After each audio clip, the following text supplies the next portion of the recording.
Investors को लेके आइए, 25 हो गया भाव, 25 ऑलमोस्ट फ्यूचर्स में लेके आइए, वो देखिए क्या जबरदस्त मूव है। रुचित आप बताएं जरा, ये यहां से भी होल्ड करनी चाहिए पोजीशन? सर्टेनली होल्ड करनी चाहिए, और मुझे लग रहा है कि नवंबर सीरीज में ये 2600 से 2620 तक के रेंज आपको नो हाई लेवल्स पे दिखाएंगे, जो करंट लेवल्स पे लगभग 80 से 100 रुपए और ऊपर हो गए।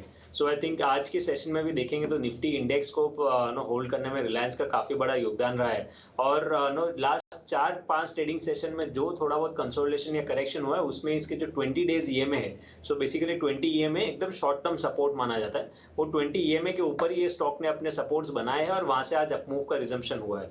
सो यहाँ पे नवंबर सीरीज के लिए व्यू रखे और 2600 तक के मिनिमम टारगेट रखे, 2600 2620 आई थिंक नो ये सीरीज में ये स्टॉक आना चाहिए। बात करें मारुति की, हो गया 9400 यहीं पे जो डिम्पी लेके बैठे हुए हैं भाव 2-3 दिन से, लेकिन उससे ब्रजेश से डिस्कस करेंगे। बट प्रियंका, आपको पता है भी एक न्यूज़ आई है, फोक्सवागन के ग्लोबल सीईओ बोल रहे हैं कि पोर्शे 911 की डिमांड ऑल टाइम हाई पे है। क्या रिसेशन की बात कर रहे हो ब्रजेश? रिसेशन तो खैर यहाँ हिंदुस्तान में भी रिसेशन का मतलब ही नहीं मालूम है आधे से ज्यादा जनता को। जिस हिसाब से गाड़ियां बिक रही है, मारुति मैनेजमेंट बोल रहा है 4 लाख गाड़ियां तो पेंडिंग है ऑर्डर, 9400 डिम्पी ने आज ही करवा दिया। और फोक्सवागन बोल रहा है ग्लोबली पोर्शे 911 जो करीब 2-4 करोड़ की गाड़ी होती होगी, उसकी डिमांड ऑल टाइम हाई पे। किस बात का रिसेशन?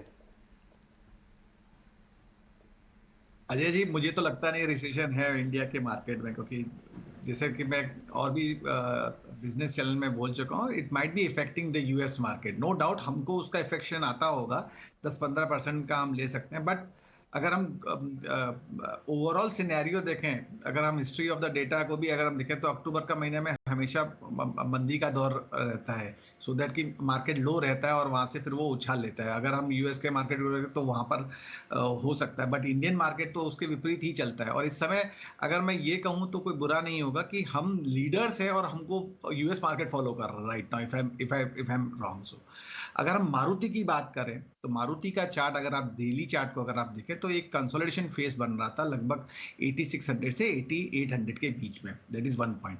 और जो डिम्पी जी कह रहे हैं मैं बिल्कुल उसके संग में सहमत हूं। मैं ये कहूंगा कि और इसको आप होल्ड ऑन रखिए, क्योंकि देखिए जैसे प्राइस मूवमेंट हुआ है, सो दैट वॉल्यूम भी इंक्रीज हुआ है। और आज का भी अगर आप 17 का वॉल्यूम देखेंगे तो वॉल्यूम ब्रेकआउट ही हो रहा है पिछले दिन के वॉल्यूम से और उसके पिछले दिन के वॉल्यूम से। तो जैसे जैसे प्राइस मूवमेंट है वैसे वैसे वॉल्यूम मूवमेंट है, that is one part. Second part ये है कि जो 52 वीक लो है वो लगभग 9450 के आसपास है। मेरा ऐसा मानना है कि वो हो सकता है कि मंडे के सत्र में आप उसको ब्रेक होता हुआ देखेंगे, और प्रोबेबिलिटी है कि ये 5 डिजिट में भी ट्रेड हो सकता है नवंबर सीरीज में। तो 10,100 10,200 का टारगेट आप लेके चलिए, और जब तक ये 8600 को ब्रेक नहीं करता है तो प्रोबेबिलिटी मेरा ऐसा मानना है कि इसमें नेगेटिविटी नहीं है। और अगर कोई डिप भी आता है तब भी आप इसमें बने रह सकते हैं, बट 8600 या 8800 का स्टॉप लॉस जरूर लेके चलिए।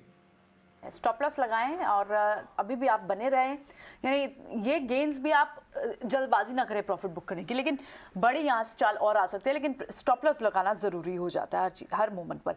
इस बीच